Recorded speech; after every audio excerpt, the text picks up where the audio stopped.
Good morning. সকালটা দেখো কি সুন্দর। হাই এভরিওয়ান, আমি অঙ্কিতা। আমার আরেকটি নিউ ব্লগে তোমাদের সকলকে ওয়েলকাম। এটা হচ্ছে আমাদের মালয়েশিয়ার কুয়ালালামপুর সিটিতে ডে নাম্বার 2। সকালবেলা একটা সুন্দর ভিউ দেখে ওঠা ঘুম থেকে, তারপরে বুফে ব্রেকফাস্ট করে আমরা এবার এই হোটেলটা ছেড়ে দিচ্ছি। অ্যাকচুয়ালি আমরা কুয়ালালামপুরের যে দুদিন ছিলাম, দুদিনই ভীষণ বিজিভাবে কাটিয়েছি। আইটিনারিগুলো আমাদের খুব কম্প্যাক্ট ছিল। আমরা একেবারে রেডি হয়েই নিচে খেতে নেমেছিলাম, আর আমাদের সাথে লাগেজ ছিল, কারণ আমরা এই হোটেলটা ছাড়ছি। কেন ছাড়ছি তার রিজনটা আমি পরে বলছি। আমরা ব্রেকফাস্ট করে নিয়ে আমরা চলে গেলাম বাটু কেফের উদ্দেশ্যে। আর শহরটা না খুব গ্রিন, তোমাদের আগেই বলেছি, যেটা আমার খুব ভালো লেগেছে। আর বাটু কেভটা মোটামুটি শহর থেকে একটু দূরে। আর পৌঁছে গেলাম বাটু কেভ। আমাদের ড্রাইভার সাবধান করে দিয়েছিল। আমরা দুদিনই কিন্তু ওদের তামিল লোকাল যে তামিল লোক হয় তারা ওখানে অনেক বেশি আছে, এরকম ড্রাইভারই পেয়েছিলাম। যে এখানে বাদরের উৎপাত প্রচুর, আপনারা একটু সাবধানে বি কেয়ারফুল, আপনাদের জিনিসপত্রগুলোও সাবধানে রাখবেন। তো ঢুকেই বজরংবলির একটা এত বড় স্ট্যাচু দেখে মূর্তি দেখে মনটা খুব ভরে গেল। তারপরে পালা হচ্ছে এই মন্দিরটা দর্শনে। এবার আমরা মন্দিরটা এক একজন করে দর্শন করেছি। প্রথমে আমি দর্শন করেছি, তারপরে ও দর্শন করেছে, কারণ দুজনের কাছেই জিনিস ছিল সেই জন্য। আর মোস্ট ইম্পর্টেন্ট, জুতো পরে তো অ্যালাও না, আমি শু পরে গেছিলাম, মোজা খোলা, জুতো খোলা। তো যাই হোক, এটা একটা ভগবান লক্ষ্মী নারায়ণের মন্দির, ওরা বালাজি বলে, তোমরা জানোই। তো মন্দিরটা তোমরা দেখে নাও। মন্দির যতক্ষণ দেখবে ততক্ষণ কথা বললে মুখটা ব্যথা হয়ে যাবে, তো তাই তোমরা শুধুই মন্দিরটা দেখতে থাকো।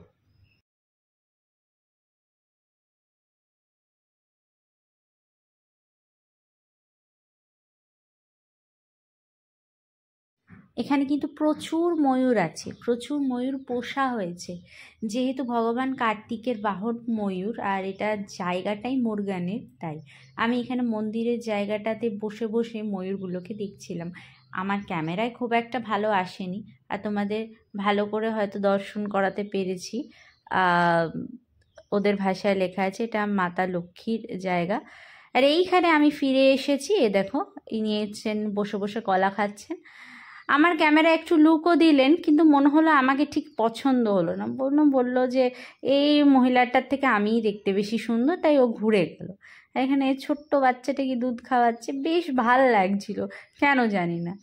এরপর আমার হাজবেন্ড গেছেন আর কি মন্দির ঘুরতে। এরপরে দেখলাম যে এখানে ভগবান নারায়ণ শ্রীহরিরও একটা বড় মূর্তি আছে। এই মূর্তিটা দেখে এবার আমাদের এন্ট্রেন্সের পালা। আমরা যাচ্ছি বাটু কেভের দিকটাতে।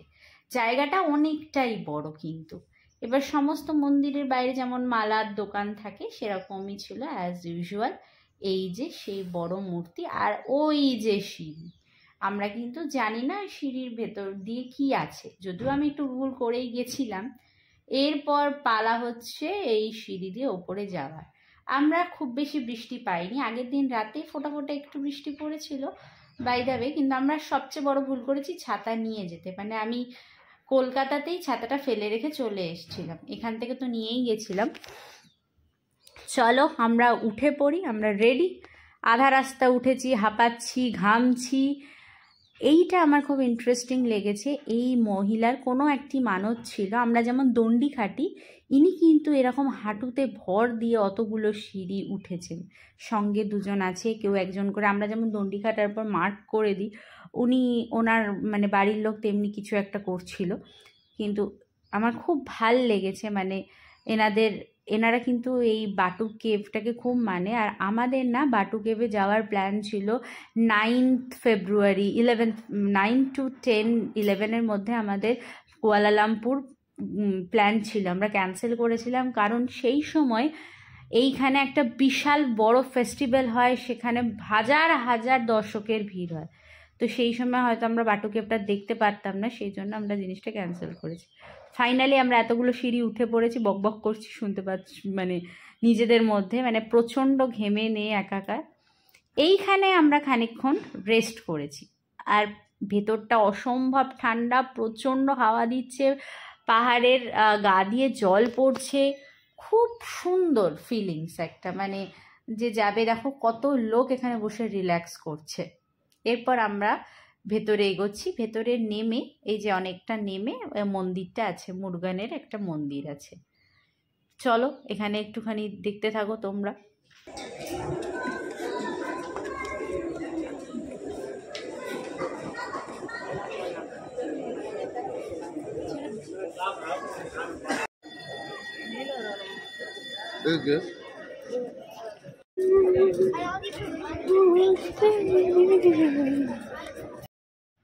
এইখানে খানিকক্ষণ আমরা জিরিয়ে টিরিয়ে নিয়ে হাওয়া টাওয়া খেয়ে নিয়ে এবার আমরা ওই যে সিঁড়িগুলো দেখতে পাচ্ছ অরেঞ্জ, লাল, মেরুন, ওইখান দিয়ে আবার ওপরে যাব। কিন্তু এখানে অনেকক্ষণ আমরা মোটামুটি 15-20 মিনিট আমরা এখানে বসেছিলাম, কারণ অতগুলো সিঁড়ি ওঠার অভ্যাস নেই তো। আর কলকাতায় গিয়ে এত খাওয়া দাওয়া করে ওয়েট বেড়ে গিয়ে শরীরের যেটুকু ক্ষমতা ছিল সেটাকেও নষ্ট করে ফেলেছিলাম।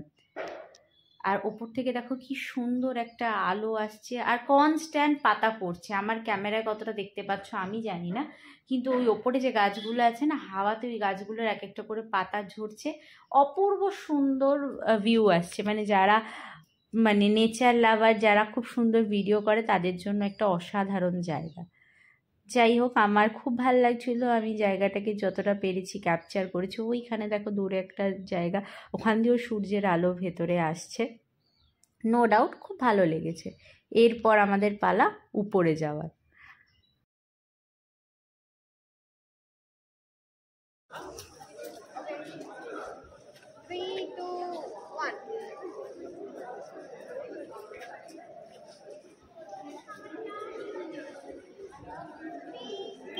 উপরটা আবার আরও ঠান্ডা। সেখানে আছে ভগবান শিব পার্বতীর একটা মূর্তি আছে, মুরগান আছে, গণেশা আছে, কেউ বাকি নেই। এই যেখানে দেখো, এখানে ভগবান শিবের কোলে গণেশ, কার্তিক আছে। এখানে ঠান্ডা জলের ব্যবস্থা আছে। এখানেও আমরা সব ঠাকুর মানে মন্দিরে প্রণাম করে আমরা নিচে এবার নামবো। নিচে কিছুটা নামার পর দেখলাম ওই দিক দিয়ে একটা রাস্তা যাচ্ছে, যে রাস্তাটা এখন বন্ধ করে দিয়েছে, লেখাই আছে যে ডেঞ্জারাস। যাই হোক, কোনো এক কালে বয়তে এখানে কিছু ছিল। 272 plus another 100 step. Oh yes. How was the Josh? Very high. We can do it twice. No. যদি দুবার করি সত্যি বলছি ওয়েট কমে যেত। যাই হোক, এখানে আমরা খানিকক্ষণ আবার বসলাম। এখানে একটা মন্দির আছে, এখানে সেই নারায়ণ, ভগবান নারায়ণ যেমন শুয়ে থাকেন সেই একটা পশ্চার আছে। আর এই মন্দিরটার ভেতরে আমি যাইনি, কারণ এখান থেকেই দেখা যাচ্ছিল, তাই আর জুতো খুলে কষ্ট করে যাইনি। এই যেখানে মায়ের মূর্তি আছে আর পাশে নারায়ণ, এই যে বলেছিলাম না যে ভগবান নারায়ণ শুয়ে আছে। আর এখানে প্রচুর পায়রা, সারাদিন বাচ্চারা খেলছে। এটা কোনো বাচ্চা ছিল না যদিও, ওরা ভিডিও করছিল। এবার আমাদের ফেরার পালা। এবার যখন ফিরছি তখন দেখছি এখানে একটা সুন্দর জায়গা, দেখো মাছ কিলবিল করছে। মানে এইখানে একটা অদ্ভুত জিনিস হচ্ছে, এখানে আমি একটা ভিডিও শ্যুট করেছি রিলের জন্য। সেই রিলটা যখন আপলোড করব কিছুটা তো কেটেই দেবো। তো আমার বর এখানে করলো যে এই যে গাছটা আছে ওপরে, গাছে পায়রাগুলো পটি করছে আর মাছগুলো খাচ্ছে। মানে ও ও বলছে আর আমি রিয়েলাইজ করলাম, আমি দেখলাম সত্যিই তাই হচ্ছে। হাসিও পেলো। আর আমি যখন রিলসটা বানিয়েছিলাম তখন এরকম একটা ঘটনাও ঘটেছিল। তো যাই হোক, এখানে হনুমান, প্রচুর ময়ূর আছে, আর ময়ূরগুলো একটাও আমি ক্যাপচার করতে পারিনি। আর কি আর বলবো, দুঃখের কথা। এইখানে একজন জটায়ু আছে একটা, প্রচুর কিছু আছে। আর বেশি কিছু ঘোরার এনার্জি ছিল না রোদের মধ্যে। সত্যি কথা বলতে আমার রোদের মধ্যে ঘুরতে খুব একটা ভালো লাগে না, অনেকে রোদে ঘুরতে খুব ভালোবাসে। আর বড় স্কিন জ্বলে, মেন প্রবলেম এটাই হয়। ওর তো মুখ ফুক লাল হয়ে গেছিলো, আমারও তাই হয়েছিল। এরপর আমাদের ইনস্ট্রাকশন দেয়া ছিল কোথায় দাঁড়াতে হবে। এবার আমাদের ফেরার পালা। একটা সাদা ময়ূর দেখতে পেয়েছো? ওই দেখো, ওই ময়ূরটা পেখম মেলেছে, কি ভালো লাগছে না দেখতে?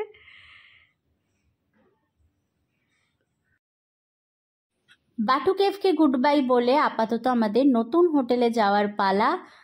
নতুন হোটেলে কেন যাব সেটা কারণটা দেখিয়েই তোমাদেরকে বলবো। আপাতত চলো যাই হোটেলের উদ্দেশ্যে, সঙ্গে কিছুটা এখানকার শহরটা তোমাদের দেখাতে থাকি। চলো, হাঁপিয়ে গেছি, মুখ লাল হয়ে গেছে, বুঝতেই পারছো। চলো তাহলে।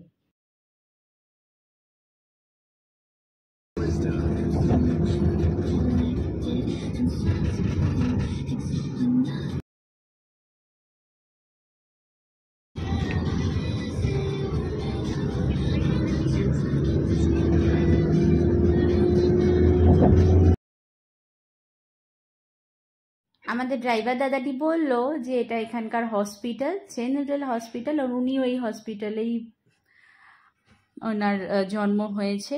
আচ্ছা, এই যে হিলটন গার্ডেন দেখছো, এটা আমাদের পুরনো হোটেল ছিল। আর এরপর আমরা নতুন মানে হিলটন গার্ডেনের সামনে দিয়েই আমরা আমাদের নতুন হোটেলে যাব।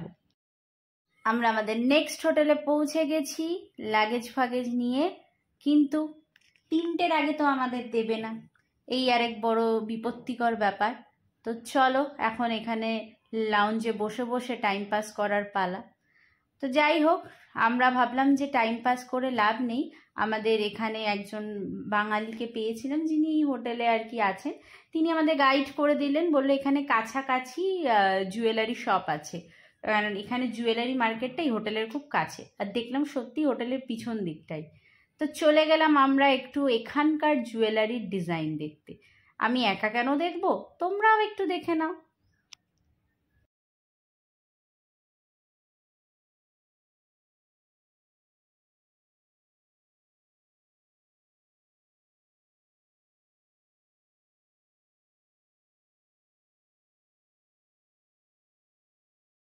আচ্ছা, এখানে জুয়েলারিগুলো না একটু সোবার, যদিও মুসলিম কান্ট্রি, ওরা জেনারেলি একটু হেভি গয়না পরে, হয়তো দুবাইয়ের গয়নাগুলো যেমন প্রচণ্ড হেভি, এদের গয়নাগুলোর মধ্যে একটু সুন্দর মানে সোবারও আছে, যেগুলো বাঙালিরা পছন্দ করে স্পেশালি।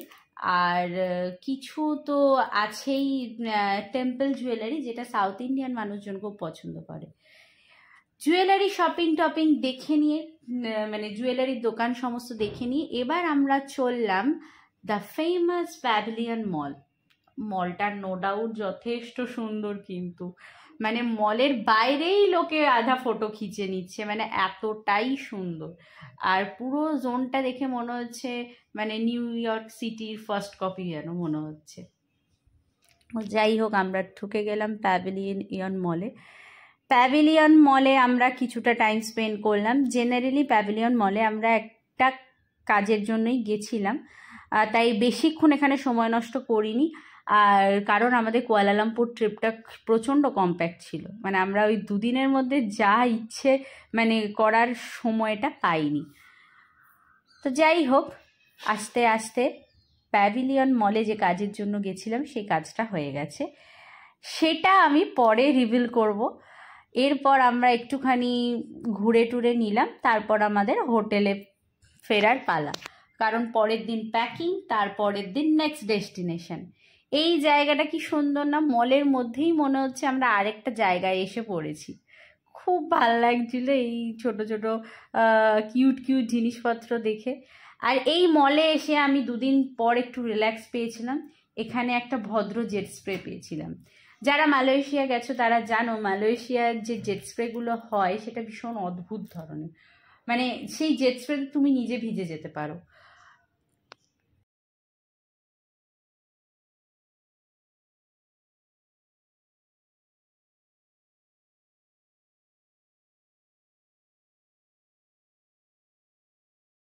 এরপর কত লোভনীয় খাবার দেখলাম, অনেক কিছু খাবার দেখলাম। না সত্যি বলছি খাইনি কিছু, খেলে নিশ্চয়ই খাওয়াটাই দেখাতাম।